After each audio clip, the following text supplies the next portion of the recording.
Sweet. Daniel is a managing partner at Sweetview Partners, where he leads a team buying and growing small Texas-based B2B companies. Welcome, Daniel. Thank you for being on the show today. Absolutely. Thanks for having me. I always like to start with kind of how did you get into the origin story? I kind of jokingly often say, you were born and now you ended up on a show about mergers and acquisitions. Can you fill out the gap in between? But can you kind of give us some ideas of how you got into this space? Sure. So I actually started my life as a technology guy. I spent 27 years in the technology industry, and so I've been through enough of the technology industry to have all sorts of things forced on me.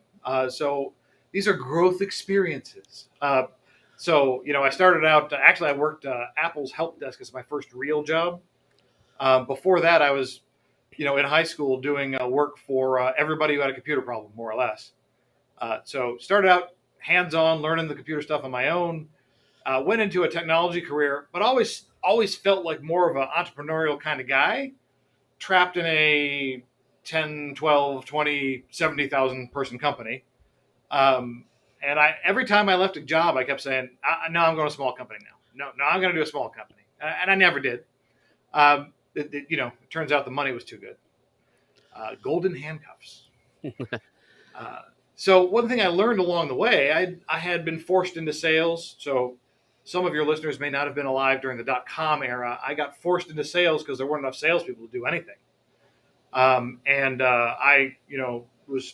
was delivering technology services, and not a lot of people knew how to talk about that. So they said, you do it. Turns out that was a great experience. So I went into sales management, ran some offices, opened some offices for some companies, that kind of thing. So I've done a lot of different things that really kind of scratched the entrepreneurial itch while I was still working for giant companies. And eventually I got down to the point where I was talking to some M&A guys at the mega global corp I was with at my last real job. And they were talking about what they did. And I said, well, that sounds cool. Could I do that with a small company? And he said, well, I mean, you could, but it would be a waste of our time. It takes about the same amount of time to do a small thing as a big thing. So I said, yeah, not for you, for me. Because I was familiar with a lot of, 3 or 5 person technology companies that, the person who started it would grow it up, make money, do whatever that did, and go, okay, well, I'm bored with that. That's over. Challenge gone. I'm going to just shut it down and move on. And so I started talking to some of those guys about taking over their companies. They could sell it to me. I could put somebody in place. I could put actual real sales people in place because they never had any of that. And grow them there. And that was kind of my retirement plan in formation. Unfortunately, the mega global corp decided that it was reorg time again. And so myself and several thousand of my closest friends all got an opportunity to try new things. But they had a really good severance plan, so that worked out well. So I jumped into doing larger businesses kind of on my own because I really loved it. It's, being a technical guy, you automatically have super ADD. It's all over the place. And doing this kind of work is like doing 87 different jobs at the same time. And it keeps the brain active and engaged, and none of it ever gets boring. And so, that's ultimately how I got into it. And it's just been great since I did. Acquisition entrepreneur is the absolutely perfect job for me as an ADD, ADHD, or what do you want to refer to it as. Like, I hate the after effects, side effects that medicine do, so I don't take them. Right. But there's a side effect or a condition of or a benefit of ADD a lot of people don't know of, and that's the ability to hyper focus. Right. Absolutely. So you're scattered a lot of times. You're thinking about a million different things, but when you zone in, time goes away. There's this kind of hyper loop where you can, like back when I used to write a little code and stuff, I could sit down at my desk and start typing and look up and the sun's gone, and then look up a second time, the sun's back up, and I'd been typing for 20 something hours and, got up to maybe pee and get a rock star in a hot pocket. But, it was just done, and I would finish something way sooner than anybody would expect. And It's just because I'm in a different world. That's my space. Nothing else exists. People walk up and talk to you, and you're like, you can't even hear them. They have to like touch you to interrupt you. But so this is a beautiful space for that because there's a lot of different things to look at, a lot of moving parts, a lot of shiny objects, though. So you got to be careful with some of that. Let's talk about like we had this conversation a little bit before the show, and we talked about this a little bit before in other programs where I've been around you. You and I have been in meetings before through some mentors and some other stuff, and but let's talk about that, like getting that first deal. That like how critical is getting nailing the first one right? Um, So, I mean, I'll even cut off the word right. So nailing the first deal mhm. is key to this whole thing. And it took me a while to figure out, but the reality is if you are the perfect candidate to buy a business and you haven't bought a business, you are a guy who wants to buy a business. And that on the totem pole of the way people think about people, that's probably somewhere underground. The guy who wants to buy a business isn't that nice. Move it along. And so I worked at this. So I jumped full time and just started networking like crazy. And I would talk to all sorts of people about their businesses, about what I'm trying to do, and how it works together, and how it would fit. And a lot of people were like, "Hey, that's pretty cool. I know some people that may be willing to sell," all that kind of thing. They'd never come back until I bought my first business. When I bought my first business, then everybody said, "Oh, he really meant that. He's serious about that thing." Okay. And that's when people started coming back and saying, "Yeah, I know of another business if you're still buying." The first business puts you in a different category in a large portion of the population's mind. So that includes lenders, that includes investment partners, that includes other businesses. You are in a different category when you're a business owner versus when you are a wannabe. I guess people have seen probably a lot of wannabes. I guess, you and I probably have too. And there's a lot of enthusiasm but no real action. Getting over to that business owner world changes the way everybody thinks about you. And that makes all the difference. It's kind of like your first million, they say. Getting your first million is the hardest. After that, no big deal. Mm-hmm. Getting your first business is the hardest. After that, no big deal. It's interesting that translates the same. And like, I came from the real estate industry, and I used to own the local RIA, the Real Estate Investment Association, and there could be 80 people in the room, and I'd say, "How many of you guys in here are real estate investors?" And 80 people raise their hand. I was like, "Cool. How many of you guys own a few houses?" And 5, 10 people raise their hand, 20 maybe at best. Like, "Okay, how many of you guys done a deal in the last year?" And like, fewer hands. And that's the nature of things. If you look at almost any information product or anything like that, if they sell it to 100, actually, 50 or 60 will crack it open, right? Some of them just sitting, and I'm guilty of this a little bit. I've got some info products that I've bought in the real estate space anyway that still have cellophane on them on my shelf somewhere, right? Yep. I bought them because I might need them someday, and it wasn't that expensive. And if I always had this mentality: if I pull one tool out of that at the volume of business I'm doing that improves my business, it's worth the $2,000, right? So that said, I think the rule of thumb is right now it's like 97% of the people that take these courses do nothing with them. Yeah. Right. And it was hard on me because I actually have an education company that I was involved with and ended up selling most of it, or transferring most of it to a partner there. But we created sell it to me. We had a real estate investment like a thing called the REC, Real Estate Investment Center, that I helped create with a partner. And I would teach some of the classes and stuff. And it got to where I just kind of got disillusioned with the whole thing because people come through there. And I mean, I have friends who are performance coaches and everything. We'd stick them on them and they still wouldn't get deals done. Right. Even that friend who's a performance coach, this guy's trained on everything, NLP, cognitive behavior, you name it. He's had the training. If he can't get people to pull the trigger on something, nobody can. Right. And just some people don't. Well, so for a lot of people, getting the knowledge is scratching the itch. In the book industry, it used to be they would say roughly 30% of the books that get purchased get opened. Because having it, I could look at it if I wanted to. It's right there. It's mine now. It's not out here. Having it is half the battle, and for a lot of people, going through the coursework is a lot of the battle. We have a coaching company. We have a executive coaching and leadership development company for Fortune 2000 companies. And one of the constant struggles being a coach is if you actually care about your students, which is usually who becomes a coach. It's hard because your students are going to pay you. They'll even pay you lots of money to ignore you. You will give them good advice, and they'll go, "Yeah, okay, I can't. I wish I could. I don't. I'll work on it." It never happens. You know who, you know who Jay Conrad Yeah, yeah. Levinston is, the guerrilla market. I was one of his coaches. I was actually a Mhm. guerrilla marketing coach. I got my master's degree in marketing and realized that was worthless. Makes me a good employee for Coca-Cola or something. So I went and got trained by him for my own purposes, like small. And that guerrilla marketing isn't the stunts and tactics. It's pretty much anything that's low cost, high impact. Right. So I became one of his coaches, and I got really frustrated in the coaching industry because I call them ask holes, right? An ask hole is somebody asks you step by step on how to do something. You lay out a plan, and then they just don't do anything. They just go back to doing Right. what they want. And they call you up at some point and they go, "Hey, this isn't working." I was like, "Okay, did you do step number one?"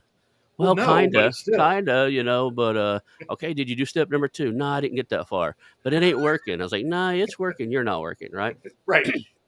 So we're out there. What is a way to get past that? What is a way to like set up a structure to get the first deal done?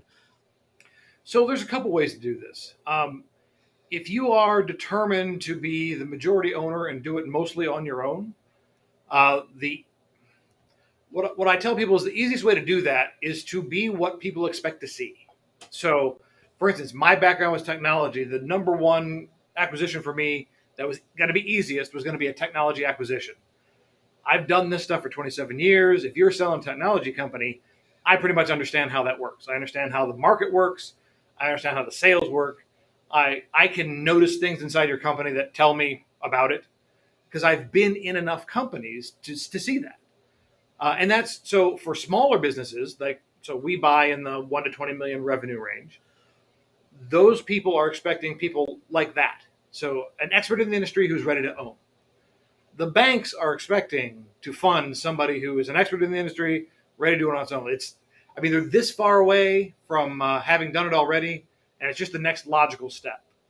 So if you have a good background in something, whether or not you want to own a business in that something, that's still going to be your easiest path to get that first company. Um, funding, the easiest path is the SBA. Um, and I say easiest because they will do almost any deal that you're qualified for, and the price isn't stupid. Um, Banks will be a lot more selective, but the purpose of the SBA, if you remember the purpose of the SBA, whenever you're working with them, is to employ more people. And all you're doing is you're functioning as an independent agent of the federal government spending government money. It's the only time you have to do that. Spending federal money in order to create a business, buy a business, employ people. That's their focus. So they're a little different than a bank that way. A bank is a little more selective, and you've got to go through a lot of banks. Not that you shouldn't, but you've got to go through a lot of banks to find their sweet spot because every lender will tell you, yeah, we lend on any project, but 90% of what we lended was this. So finding those sweet spots that map up with your the business you want to get is more difficult. But again, for speed of action, the SBA and a business that you have a background in are the quickest ways to get there. Now, the SBA is not quick in any other sense of the imagination. It takes them 90 days to work through the company and figure things out and ask for every paper they've ever touched. And it's very detailed. But, and there's lots of rules. But it is still the quickest way to get funded to do a deal as long as the deal is under $5 million. So we've Now, had a few second way. people. Yeah, go ahead. Go ahead. I said that was the first way. Sorry. Yeah, go ahead. ADD. Did I say something before? The second way is to partner with somebody, and I always say this is my self-serving answer. If you partner with somebody who's already doing a deal, and you buy equity into that deal, then you're an owner, and nobody comes and says, "Hey, what percentage do you own?" So if you're 1% owner in a amazing AI technology company, don't do that. They don't make any profit. Then you are an AI company owner. And that's how people will see you. They don't see you as the 1% guy. They see you as an owner guy. And all of a sudden, for a much smaller investment, and maybe in a much surer deal, if you're partnering with the right people, you get an inside view of what it looks like to do the acquisition and to live it out. And you also get to be an owner now, and you've jumped status.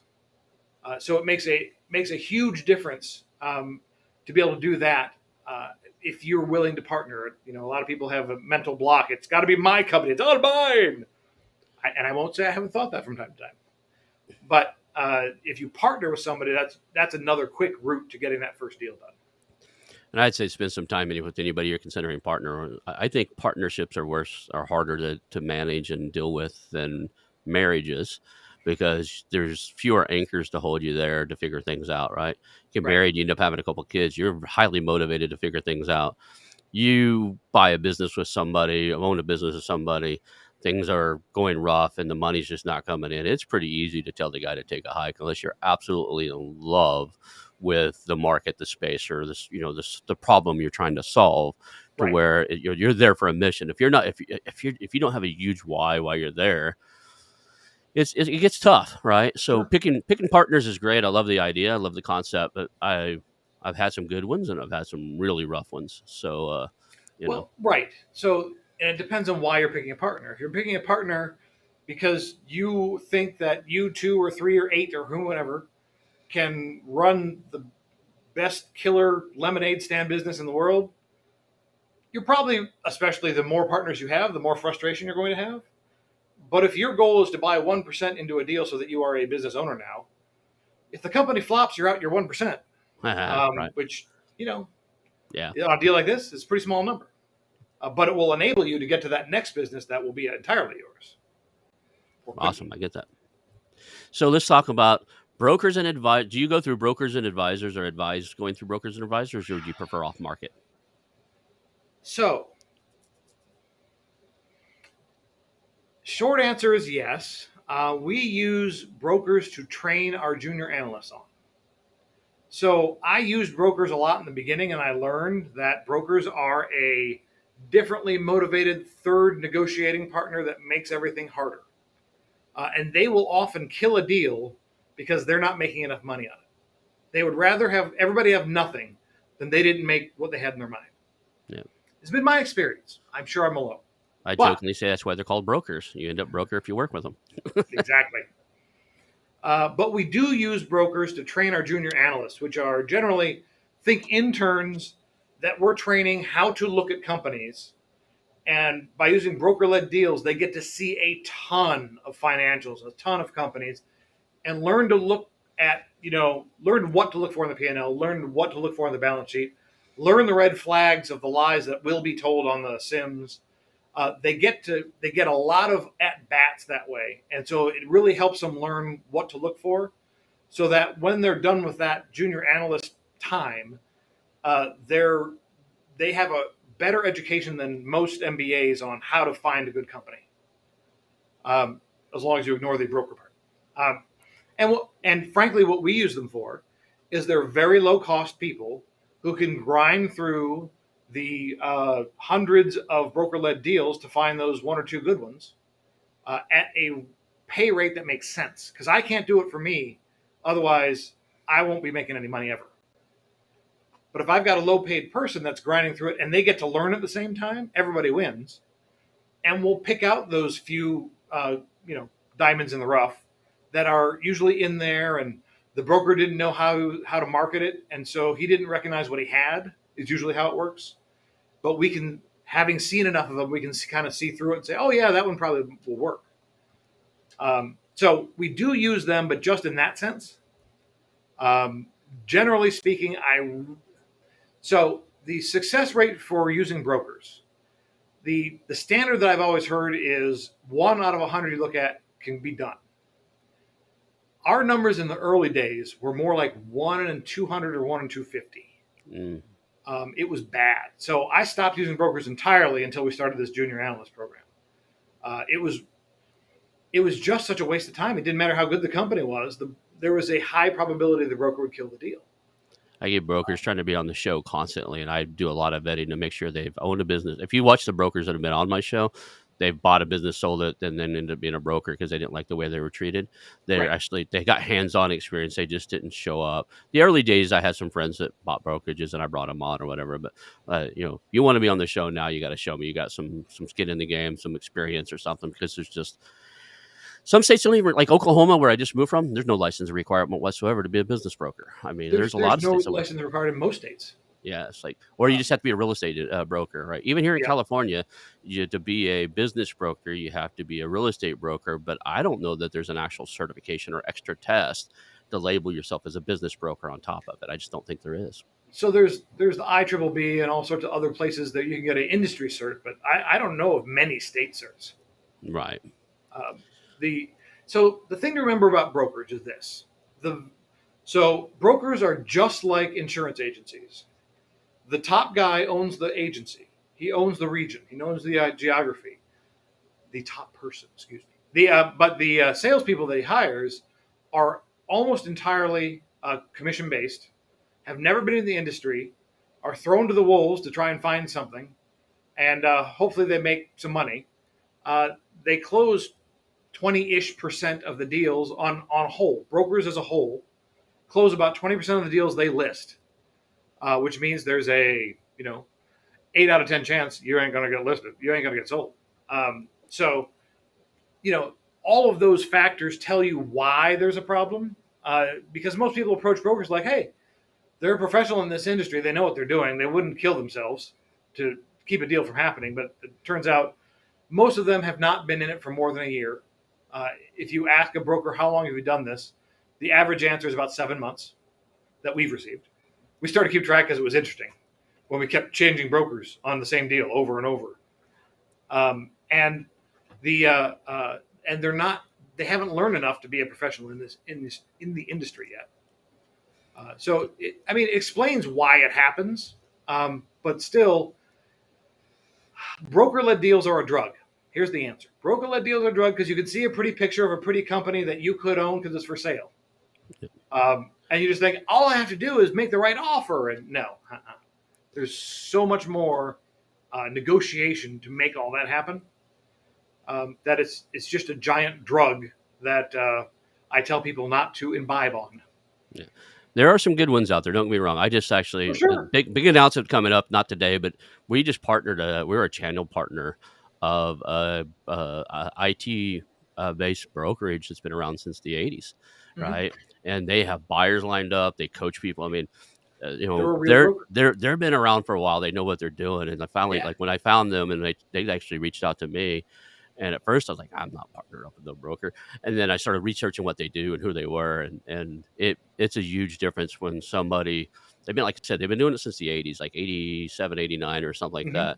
All IT companies, all $5 million to the $30 million range. Yes. And they get them done, and they have buyers lined up. So they commonly get 10, 15 offers, and then they hone it down to 4 or 5. And then they work with those guys because they've built relationships with P&E firms, family offices, and tech buyers for years. And but we should be announcing that in the next few days or so. But if you've got a brokerage out there that specializes in a vertical and has been around for more than 5 years, chances are they're doing really well what they do. Yeah. The problem is the majority of brokers we sell anything. Yeah. Well, how do you know anything about that business? Because we sell anything. Right. Okay. There are great brokers. They're just hard to find. So put the brokers aside. Let's talk about off-market. What's the best way to find off-market deals? So the best way is also the way that is challenging for most people that are just entering. So the best off-market deal you're going to get is from somebody you already know. Somebody who is somewhere in your network already, knows you, knows you're an honest person, knows that you're not fly-by-night, and has a business for sale that they want to go to. If not a relative, they would then want to go to somebody they trust. So the best, easiest deal is one that's in your network already. And you just have to mine your network to ask people, hey, are you looking to sell? Do you know somebody who's looking to sell? That's always the best deal. It's interesting is I have a friend who he works for an IT company, and they're I got to be careful what I say. Let's just say he works for an IT company. They were for sale. It fell through. And I'm trying to get him to come to me. I'll either work with this brokerage will help, or I might be interested. And the number's big. It's bigger than I would normally look. But I was like, look, it's a good company. He's worked there for a long time. He's kind of a director level, and he knows what needs to be fixed there. And they're doing about $25 million in revenue anyway. pretty good sized company. But he's like, I can't go to the boss because I wasn't supposed to. Like, he's not the C level, so he doesn't know the total inside of it. But it's like now I can't. There's this whole concept of like I really want to reach out and talk to this business owner, but I don't want to take their this guy. He's doing six figures, as a director level in the company. I don't want to risk anything he's got going on there. So, Right. so it's like that. They're like, I get that the people what about like just do you do cold outreach and off market? Like you identify a highly targeted, like we want companies that match this criteria, and do you reach out to them? So honestly, not much. Certainly not much anymore. We did a lot of networking one-on-one to meet a lot of folks, but these days we don't do that much anymore because we're looking for, and this sounds like what everybody should be doing, right? But we're looking for companies to qualify themselves and come to us. And so we have set up a little bit of a persona on LinkedIn that talks about small business stuff. We'll do presentations here and there. We'll do a podcast here and there. We'll do articles for magazines occasionally. We do a lot of things that display our expertise and hopefully are really helpful to that business owner who's looking to sell. And we've got a video series that's been in my head for a year and a half, and I've had no time to do that I'm going to do now. Just little short videos that walk through the entire process with a seller, somebody who's considering selling a business, but they all say the same thing. I have no idea where to go. I look online, I get a bunch of trash. I have no idea who I can trust. So we're trying to put together a series of videos that at least walks through the process about the things they need to know if they're going to sell. Are you going to do that in like an email drip, or how are you going to present it? So we're going to have it. So we have everybody every couple of years has a brand new website. We just have a brand new website. Okay. So on our new website and on LinkedIn, we're going to be sending it out, and we are working with. So we don't even have all the things I know I need to do. Don't beat me up, Mr. Marketing Man. All the things I we need to do: have the newsletter, have the email list, all that stuff. The honest truth is, we've been too busy to get that done, which is a good reason not to do it. But it's still, as I'm building Sweetview partners to be able to handle more capacity, absolutely things we are going to be doing. I resemble that remark. I'm in the same boat you are. Like, there's all this stuff I know it needs to get done. Like, the podcast has no email list. I mean, there's a little one on the built into the tool I use to host a website, but I don't market to it or anything. So, right. Number one rule of a podcast: build an audience, make a list, email them constantly. Yep. And Marilyn, if you listen to this, we probably need to get that done. We've got a software company under LOI right now. Mm-hmm. We just signed an LOI with a construction-related company. We're at the last stages. Just got an email today. We're at the last stages with a oil and gas-related company. We've got a pretty good pipeline of companies that we're closing, and so we haven't had the time to try to get more companies to close. Awesome. Do you? What's the importance of having a highly targeted buying criteria, and do you guys have one? Absolutely. So our buying criteria is relatively simple. We buy in the state of Texas, 1 to 20 million in revenue. Except in technology, we like them to have been around at least 10 years and have at least 10 employees. They need to be profitable. And we buy BtoB generally, and our specialties are energy, technology, and construction. That's our specification, because we know our success rate is much higher in that area.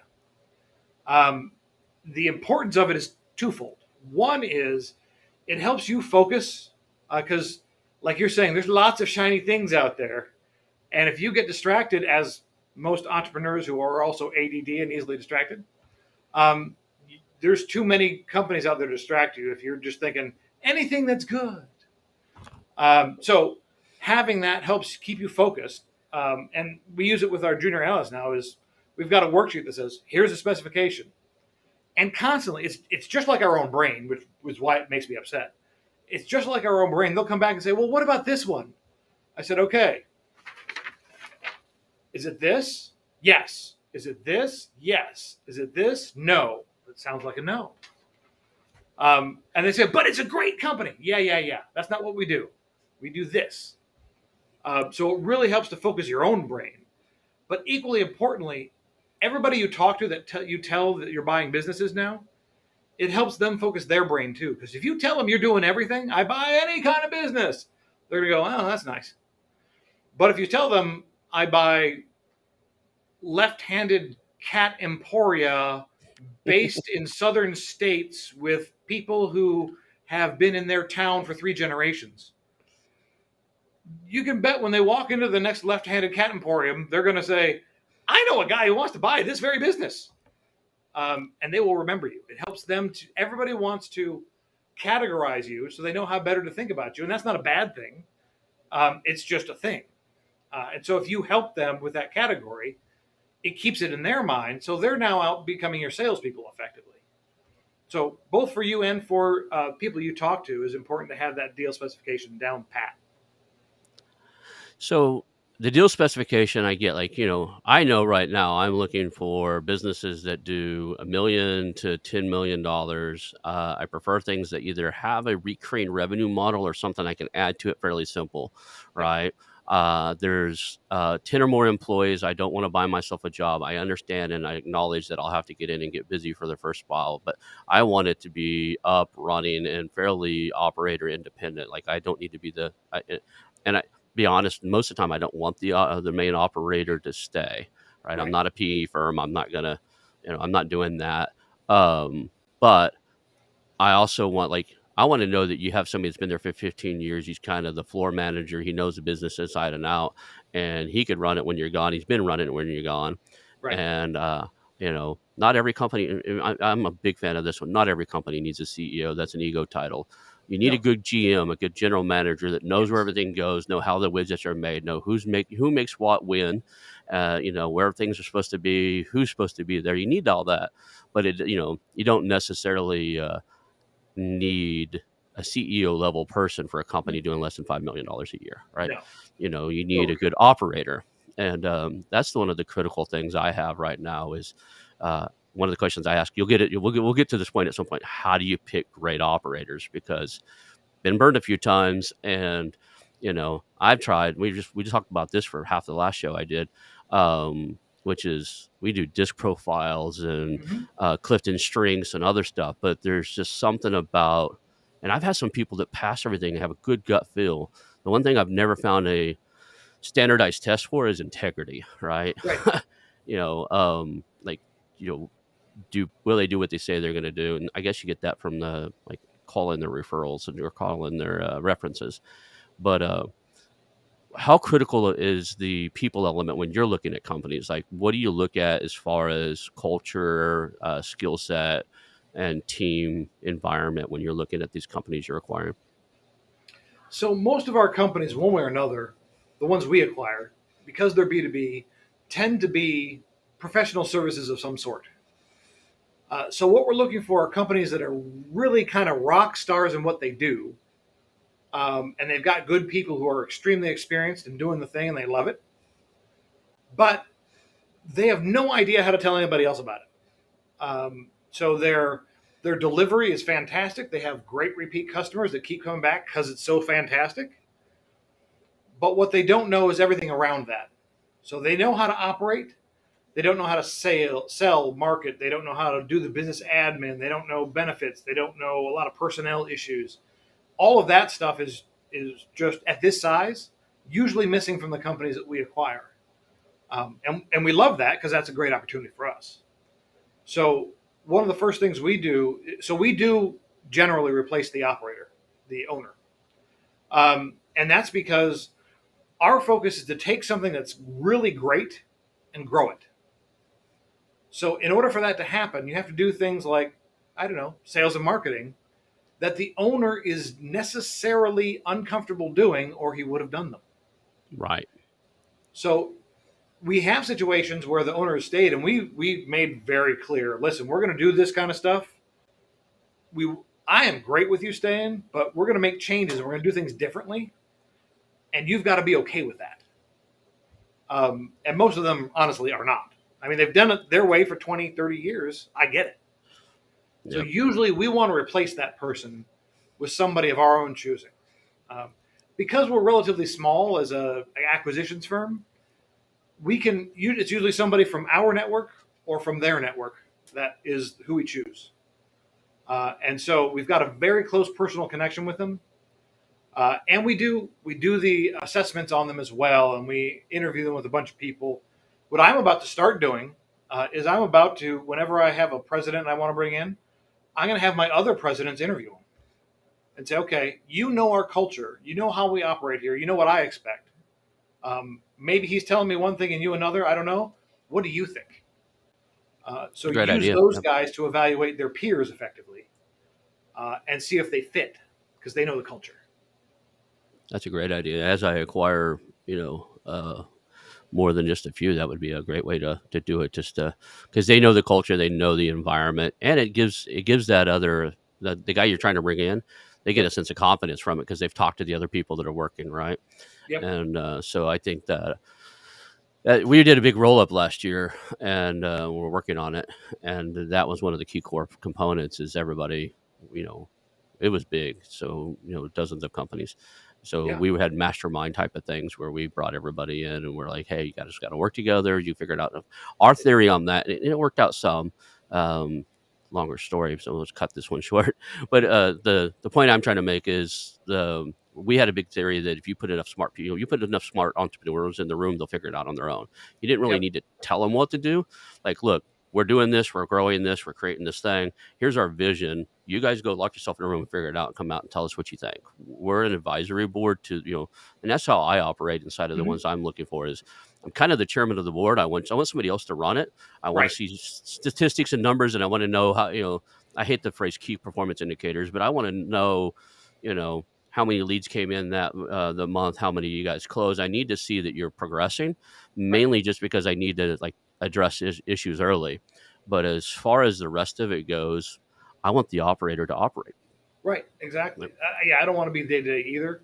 Yep. So what we ask for are leading indicators, wins, losses, where they need help, and where you are on the quarterly goals. Yeah. My favorite ones are like, what did we do well? What could we do better? And what did we totally forget? That's just Yep. at the end of every single meeting I ever held. And sometimes I even do it at the end of these podcasts. Like when we get off when I say, hold on for a second, I'll say, okay, what did we do well? What could we have done better? And, what did we just totally miss here? And it helps you grow. If you just ask those three questions on almost anything you do, what did we just kill it on? What did we smoke? What did we get really good? And then pat ourselves in the back. Okay. What can we have improved on? Like, okay, well, let's just write those down and we'll do it better next time. And what do we just totally blindside? Like, do we miss something totally altogether? Right. And if there might be other questions and stuff, but those seem to be the guiding light to keep me moving forward. Yeah, absolutely. What's the, so we talked a little bit about this already. What's the difficulty versus I have the luxury of this is all I do. I get on the podcast and I look for businesses, right? Right. Some people are in a job and they're wanting to make the transition. How do you manage a part-time search? Because that seems like I don't know how you could do it. That's hard, is what Right. the answer is. That is hard. So the way to do it is to have a meeting with your entire family, assuming you have people you live with that you care about. Both are good. Get them all together and say, okay, so here's what I'm trying to do. I'm trying to serve our future by buying a business or multiple businesses, but I have to start with one. Right. Now, because I have a full-time job, that means I'm going to be mostly a stranger for the next minimum 6 months. If we want to do things together as a family, we need to pre-plan them because otherwise they ain't going to happen. Because I am going to be working 2 full-time jobs. It's hard. The problem is that you've got to interact with a lot of people in order to find, kiss a lot of frogs to find your prince. You've got to go through a lot of businesses before you find it's not just a business ready to sell. It's in the right industry, has the right attitude, is willing to sell at a reasonable valuation, has the motivation to complete a sale, which is a huge thing that most people miss. Appreciates you as a buyer, which is a big piece, and can see his way through the entire deal. I'll add one to that one. Is hard. I'll add one to that because they Yeah. know what they're doing next. There's Yeah. so many deals that get killed at the last second. And I've seen this over again. I've talked to, like, I'm on track to interview over 100 people this year in the Mhm. space, probably in the 70s right now. I'll hit 100 easily this year. And one of the common elements is these deals fall apart at the last second. When I dig into why, is they tie so much of their identity to being a business owner and being the guy who produces XYZ widgets. They don't know who they would be without it. And at the last second, they're just like, I don't know what I'm gonna do with myself, right? Yeah. I actually have a company in Tulsa I really was interested in. The a friend knows him. I know the owner. A friend knows the owner and knows the owner's family really well. Goes to dinner with them stuff, and he says, the wife's really pushing. They're in their late 70s. The wife's really pushing for him to sell, and they built a 750,000, which is huge in Oklahoma, Yeah. lake house over one of the beautiful lakes there. And the wife just wants to go spend time at the lake with him and don't want him working anymore. So I get him on the phone, and because she's wanting to sell it, and he's there, and he's been a business broker before in the past, so it's a little difficult conversation. But Sure. the first thing he said to me is, "I don't want to sell this. I'll die. All my Yep. friends that sold their business at this age, they die within a few months. I'm not ready to die." Like, his whole identity is sense of purpose. He has to live because he has a company and all those employees count on him. He's tied who he is so much to it. I don't know that he has until he breaks that mental block, I don't know if he has a choice of leaving, because he's convinced Yep. himself that when he's done, right?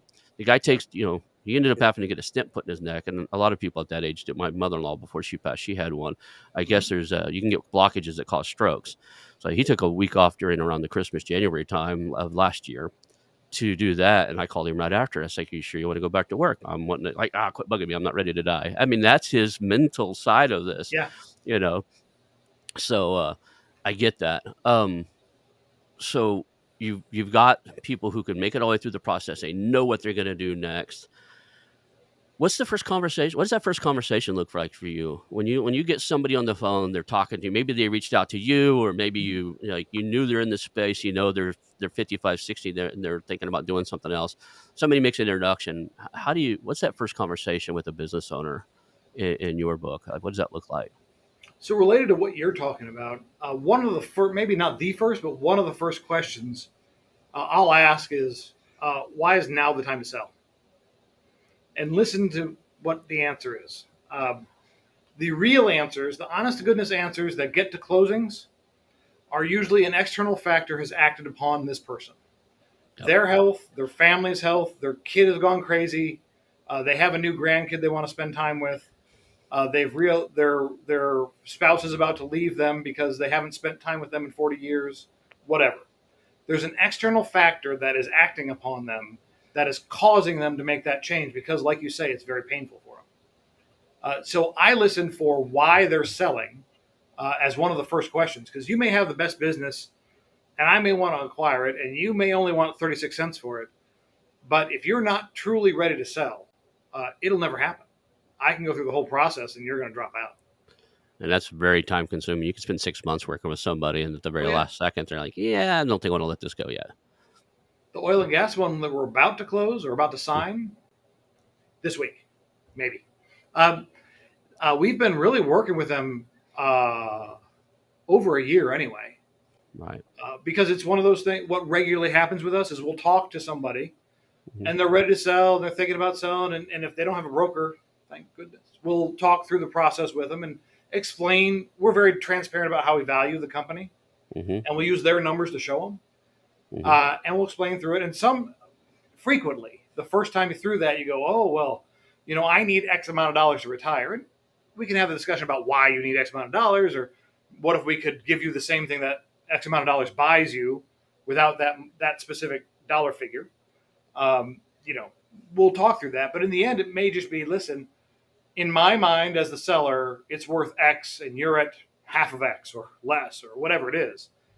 And we completely understand that it's their business. And so we'll very, very friendlily, we will kindly disengage with them and say, "Listen, I get that.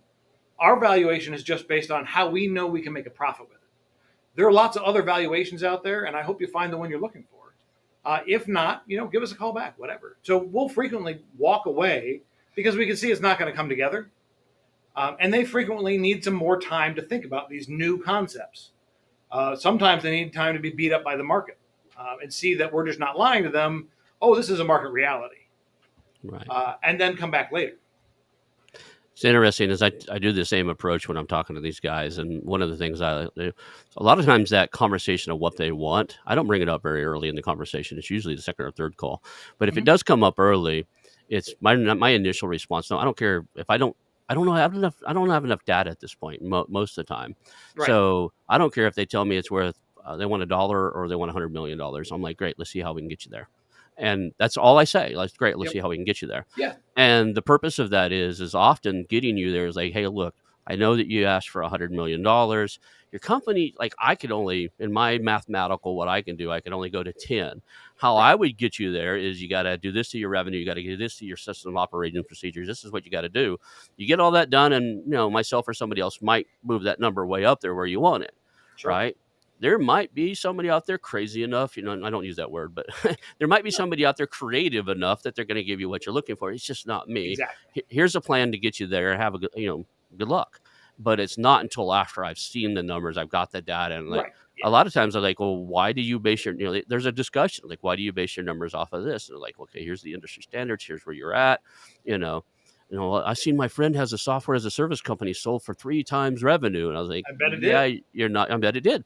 And you're not a software service company. You're this kind of company, and the multiples are off of, profit or EBITDA, and you just have to teach and educate. And a lot of times they don't listen. Right. I'm still new in this. I expect some of the ones we've talked to will come back around after they get beat up by the market and the rest of the Oh, market yeah. tells it that. And I haven't done this yet. I probably should. I used to teach this in the marketing, and the real marketing strategy is the customers that leave. About once a year, if you like those customers, anybody you'd love to have back, you do an ego dissolve type of letters like, hey, no hard feelings, no questions asked. I'd love to take you back as a customer. And because a lot of people won't come back because of their own ego, right? A lot of these guys Right. may never come back to talk to me because they told me no already. And I need Right. to initiate some type of communication with them. Like, look, no hard feelings. If you ever decide, if my numbers ever become more in line with what you're looking for, or you get close, you've made some major changes and you think I'll change my numbers, I'd love to take another look. I'm not mad at you. Right. Yeah. We actually call and do the same. Yeah. We'll call them up and say, hey, listen, we really liked your company. You have a very well operated company there. Mhm. We really like it. I wanted to see if you had sold it yet, or what the status was. Has the business changed at all? Is now a good time to have a conversation on that? We just like your company and wanted to talk more. Yeah, I'm a big believer in this is really well in the real estate space. Everything changes with time and circumstances, Sure. right? So, 6 months from now, health concern comes up, and you don't want to be the guy that they already told no and don't want to call back, but now they need to sell. But you're Yeah, probably they're the embarrassed. you're probably the most probable buyer because you already know all this stuff. You've seen all of Right. it. So removing that barrier to that mental block is like, look, I know you told me no, but it's okay to tell me no. As a matter of fact, I want you Yeah. to tell me no faster. We're getting through this. If we're getting through this, and there's just something that just you got a red flag raising up or something. There's like a mixed match in my personality and yours. I'm not the easiest guy to get along with. I joke about that. I always joke that I have a 1% asshole quota in any Yep. company I have, and I occupy that seat, so Yes. it's already fulfilled. That said, it's because I'm really direct, and I'll just say things. I like, look, this isn't working. You said you do X. X is not Yeah. done. It's 4:00. When can it be done? And it's not right, wrong, good or bad. It's just out of integrity. It's a 3-legged stool. It's just not working. And some people take that as an assholeness. And when I hire people, a lot of times, like, look, at some point you're going to want to call me an asshole. I'm okay with that. Right. You can say those words to me. It's totally okay. Sometimes it's necessary to go, hey, quit being an asshole. Yeah. That said, I'm gonna be straightforward with you. Hey, like I just did it with one of my assistants. Like, hey, I jumped in the spreadsheet I needed to see, and you haven't put the last 30 elements in there, and we're 30. I'm missing the last 30 shows in here as far as contact information, Yep. and I don't want to dig through Asana and CRM to find it. Put it in the spreadsheet. Oh, I forgot to do it. Like, cool, get it done. Right. But it was not That's nice to good, hear. bad, right, or wrong. She forgot I needed it, and I was like, "Can you have it done by tomorrow at 2? Because I'm gonna do the task I was gonna do. I reschedule it for that time." She's like, "Yeah." And I noticed this morning she was in there working on it. But some people take that as, how dare you talk to me that way? And I'm Right. just hyper logical. Yes. So, I'm in um, the same boat. I cause the same problems. I'm yeah. fine. So let's talk about the conversation. Do you spend much time building rapport at the beginning, or because to me, this is a business person. This guy needs to know me, like me, and trust me, and I get there as fast as possible. But just asking questions and doing my best to listen. And quite honestly, I don't try to ask for financials, or if they offer them, I look at them, but I Mhm. don't get into that stuff until I have your origin story, know why you created what you created, knowing where you're going. What's your vision for this? If you had unlimited resources, what would you fix? To just really get into their story and why they're going where they're going, because there's so much value in that. And if we get into numbers beforehand, it just kills a lot of that conversation, Yeah. and it all becomes like I just don't think negotiating based off of numbers is. And you've done a lot more deals than I have. I'm just getting started in this. I feel that negotiating off of numbers is a deficit. You're starting in the hole. You don't have the rapport. You're basically shooting yourself in a foot.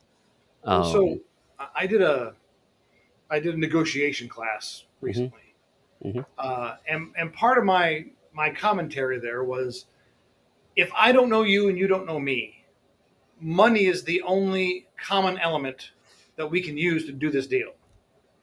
But once we get to know each other, we can then learn the things of value. I mean, maybe the deal could be done with 3 pigs and a chicken, in which case I'll go find 3 pigs and a chicken.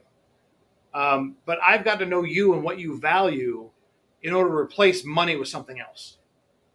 yeah, And that's so my first conversations. What I tell my staff is what I do is color commentary. The numbers tell one story, um, but the discussion with the seller tells it fills in all of those numbers with the color, right? right. So I'll find out. It seems like you got a really cool business here. Tell me, how'd you get into this? How'd you build it? What's the coolest stuff you've done? What are you proudest of? Why is now the time to leave? All of those questions around, tell me the story of your business. Numbers are great. Well, we both have numbers people that will look at that. But I want to know, tell me more. Tell me the humanity. Um, and so that's the discussion I like to have, which inevitably leads to they learn who I am. And I'm too old and too long in corporate America to be fake about who I am. So you're good, like you're saying. You may not like my directness, but that's the way I am, and that's the way I'm going to be. So if you don't like that, you shouldn't sell to me. Exactly. And if they don't, they won't. If they don't Yeah. like you, they won't sell to you. You're talking about like when there's numbers, you're only negotiating off numbers. I honestly think there's an extra element inside of that, right? If we're only negotiating numbers, if I don't like you, it's going to cost you more, right? Right. Or if I dislike you, it's going to cost you a lot more, right? Exactly. I've been even on job interviews where like I don't want this freaking job, and but I'm a consultant back then, and one of the guys asked me one day, like I went to this consulting gig, and they're like, well, how much? Like they wanted me to write documents for the next few months, and I'm an ADD guy. I don't want to sit to write security documents like Right. operating manuals and stuff for computer security stuff. I'm a Mm-hmm. nerd from a previous life, and I was like, $200 an hour, and okay, when can you start? I was like, that was too easy, right? Yeah. I Here did I not go am. high enough. I'm making $8,000 a week writing documents. I got it done. Right. And but the point was and they needed it because they were entering into another country, and that country had to have certain things for security compliance, operating. Mm-hmm. In the United States, safe harbor is a totally different thing. In Europe, it just means it's the exchange of personal information and how it's managed and stuff. Here, it's something Right. to do with like adult material or something. But in Europe, it's about. So I was writing the computer security manual, operating procedures and stuff to prove that they had a secure and safe system. And I was a computer security expert prior to that, designing firewalls for government agencies and stuff. And so kind of knew the space inside and out. Learned a few things. We had to fix a few things along the way because I wanted everything in the document to be true. But Right. by the end of writing that document, the last day when I finished it, I finished the document and they said, okay, you're done. And they got me up and walked me out of there because they realized how much they'd spent to write the document. But I didn't want to do it, right? Yep. So, but that said, if you're negotiating based off of numbers alone, you're probably not going to get there because the numbers just aren't going to make sense. You haven't Mhm. built a rapport, and they don't trust you, know you, want to hand it over to you. So they're gonna need a premium, right? Right. Especially there's an element inside of these businesses that are run by the original founder and who's been around, or second or third generation founders, called a safe pair of hands, Hmm. right? The loyalty of to their employees, and a safe pair of hands to hand that brand, that they built, what their dad built, what their granddad built, and those employees that worked there, their dad worked there. Like there's a the human element to this that a lot of people overlook. Absolutely, absolutely. And part of our we, we have our discussion of what we do when we back up with facts and our history when we've taken care of people. But part of what we do now that we've gotten to a certain size is we'll come into a company. We say, listen, we know that a business is based on your work. And frankly, I'm too lazy to go around and hire a bunch more people because I pissed you off. So Hmm. I don't have any desire to be doing that. So instead, what we do now is we bring in a really nice benefits plan that we put across the entire portfolio. Hmm. And we tell them, okay, we're going to bring in these benefits. They're really good benefits. The price is really good, but we pay for the employee. We pay for every employee the full rate. And if you want to add your family, it's relatively inexpensive. But we want to provide you a full set of really good benefits because we know that's a big part of making you want to stay. And I will be completely transparent. I want you to stay. And so we talk through this with the employees and help them understand what we're looking to do and why that benefits them. It's interesting that you say that because I was talking to the wife. My wife still works, and it's usually when we move anywhere, we move around a little bit. We're in the redwood forest of California right now. Mhm. When we get somewhere, we start looking around and say who has the best benefits, and that's who Right. we try to get her employed with. And here, like the difference, she found an employer that did exactly what you're talking about, right? They cover everything.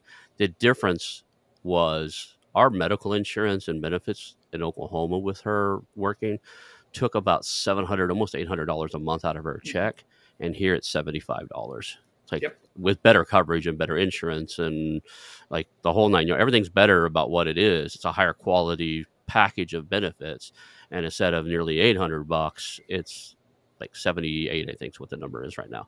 And so I was telling her, it's like, I'm one acquisition away that we can just replace that. You don't have to work, right? I'm just, most of my assets right now in real estate, so there's some ebb and flow with it right now. So it is comfortable that you know we structured our life to where I paid cash for the house, I paid cash for my farm.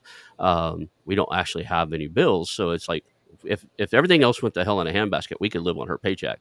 Right. um, you know that may not be necessary. Like, I still wouldn't leave this. The benefits, she just logical. She goes, it's worth 40 hours a week to not have to pay 4 or 5. If we did this on one of your companies, as small as they are, it'd probably cost us 4 or 5 grand a month as independent operators, as opposed to like we did the math. We actually looked a little bit.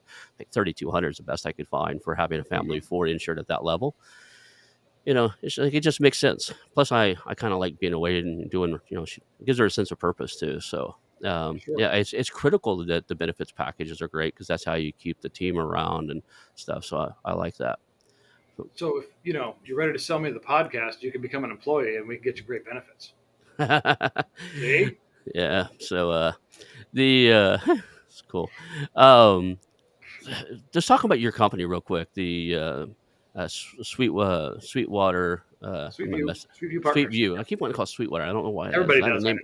Is it a song or something? Sweetwater. Sweetview Partners, Sweetwater right? is a place in both Oklahoma and Texas, and it's been in a lot of movies and books, and yeah. Well, Stillwater's in Oklahoma, so maybe that like there. I don't know if there might be a Sweetwater too. I don't remember that, but let's talk about that. Let's talk about your company a little bit. Like, how do people reach out to you? What are you looking for? I We've been on here for an hour a little bit, so I don't want to cut you off anytime, but you might have other stuff to do. So let's make sure people know, you know, what Sweetview is looking for, how to reach out to you. Uh, um, Give us a pitch. It's 100% okay on this show to pitch something.